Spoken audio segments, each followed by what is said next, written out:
Animasi Cina udah sampai di tahap ini. Bersama admin Aruru Onigiri di sini, mari kita bahas. Aku baru aja nonton 2 episode To Be Hero X dan jujur aku tertarik banget dengan ini animasi.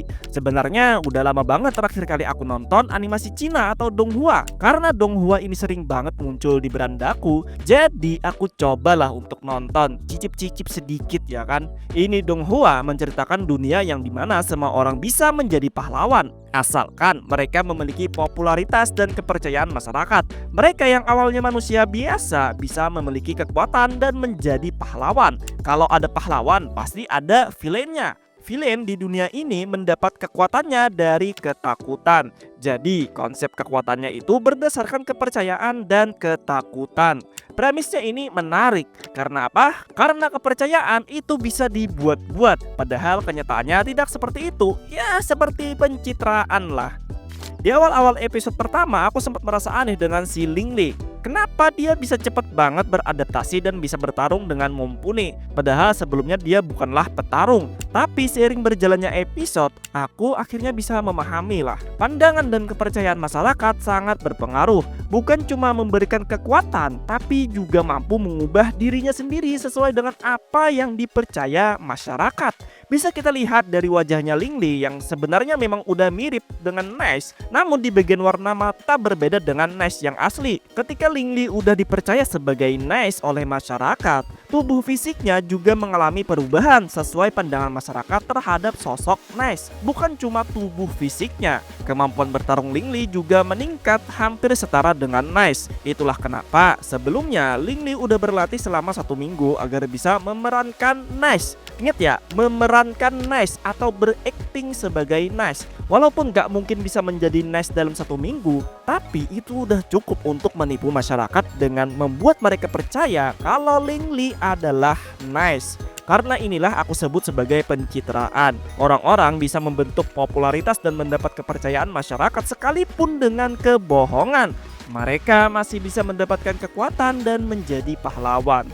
Ceritanya juga menarik. Ketika aku nonton episode pertama, ada banyak hal terjadi dengan cepat, memunculkan banyak pertanyaan di kepalaku. Ini kenapa? Itu juga kenapa? Kenapa? Semua terjadi tiba-tiba gitu. Contohnya seperti Lingli yang udah putus asa dan mau direbun, malah keduluan sama orang yang tiba-tiba nongol entah dari mana. Bahkan gak ada tanda-tanda kenapa itu orang direbun.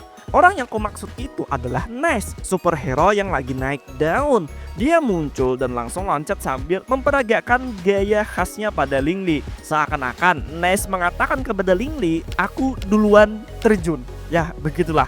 Di akhir episode pun aku dibuat terkejut dengan keberadaan Xiao Yiqing yang tiba-tiba aja ya begitulah, mukanya berdarah, entah dia udah mokat atau belum.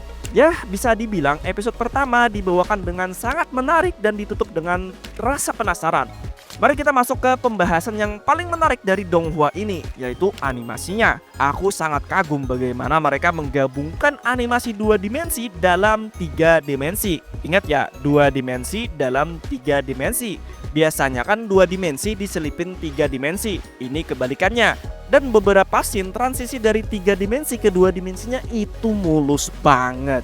Inilah hasil dari 3D yang dipoles dengan benar. Tidak melulu 3 dimensi itu jelek. Mungkin karena terbiasa dengan anime yang selalu memasukkan 3D seadanya, jadi aku sering beranggapan 3D itu jelek. Entah kenapa 3D di anime itu seperti nggak dipoles. Hasilnya jadi nggak ngeblend dengan 2 dimensinya. Mereka itu ya seperti taruh aja gitu. Abis itu dirender, udah gitu doang. Gak banyak studio anime yang bisa ngeblend dengan bagus 2D dan 3D. Pergerakan animasinya mulus banget. Kalau kalian abis nonton Tebate ya kan, lalu nonton To Be Hero X, maka kalian yang udah mulai rusak itu mata bisa terobati dengan nonton ini Donghua. Aku jamin 100%. Pergerakan kamera mereka juga nggak malas, seamless gitu loh. Ketika scene actionnya, kamera dimainkan banget. Ketika aku nonton, aku merasakan intensnya dari pertarungan. Kalau aja kameranya monoton, adegannya nggak akan seintens dengan kamera yang dinamis. Lalu musiknya, mereka bagus banget dalam menempatkan musik di setiap scene-nya. Aku yang nonton jadi nggak merasa bosan. Di episode pertama ketika melawan si direktur, musiknya itu terdengar familiar. Sawano nggak nih? Sawano nggak nih? Sawano nggak nih? Setelah aku cek ternyata benar Sawano. To Be Hero X gak tanggung-tanggung dalam memilih orang untuk menangani bagian musik. Mereka mempekerjakan orang yang sudah berpengalaman dari Jepang seperti Sawano dan lain-lain. Bahkan di dubbing Jepangnya mereka memilih seiyu papan atas seperti Kana Hanazawa, Nakamura Yuichi, dan seiyu papan atas lainnya. Itulah kenapa ekspresi dari suaranya itu dapat banget, no debat lah. Tapi apakah memang sesempurna itu ini Donghua? Untuk sekarang kekurangan yang aku temukan cuma di bagian ekspresi wajah. Ada beberapa adegan yang dimana aku nggak bisa membaca ekspresi karakternya. Ini karakter sedang sedihkah, marahkah, senangkah, atau gimana gitu. Ada juga yang suaranya nggak cocok sama ekspresi wajahnya. Seperti karakternya berteriak tapi ekspresinya biasa aja dan mulutnya nggak kelihatan seperti orang berteriak. 249位だ。結婚よりも自由をくれ。 Ya itulah kekurangan yang aku temukan untuk saat ini setelah nonton 2 episode. Selain dari ekspresi nggak ada kekurangan besar lainnya. Nggak tahu kedepannya gimana, apakah mereka bisa tetap konsisten dengan pekerjaan mereka. Untuk masalah cerita aku belum bisa komentar karena baru 2 episode dan karena ini Donghua cerita original, tidak mengadaptasi dari media apapun. Kedepannya mungkin bisa menjadi lebih baik dan menjadi elemen kejutan atau malah menjadi lebih buruk dan mengecewakan. Premisnya udah menarik, pahlawan tapi kekuatannya berdasarkan kepercayaan masyarakat. Banyak hal yang bisa dikulik seperti kegundahan mereka, apakah mereka menjadi diri sendiri atau cuma aktor yang berperan di depan masyarakat, atau kelelahan mereka karena terbebani kepercayaan dan ekspektasi masyarakat dan tuntutan dari agensi. Oke, itu aja pendapatku tentang Donghua To Be Hero X. Menurut kalian yang udah nonton gimana? Jika ada kekurangan atau kesalahan, tulis aja di kolom komentar. Kalau kalian suka konten-konten seperti ini, jangan lupa like dan subscribe biar tidak ketinggalan update terbaru. Aku udah buka membership. Jika kalian ingin support lebih channel ini, kalian bisa gabung membership. Yang udah gabung, aku ucapkan terima kasih banyak.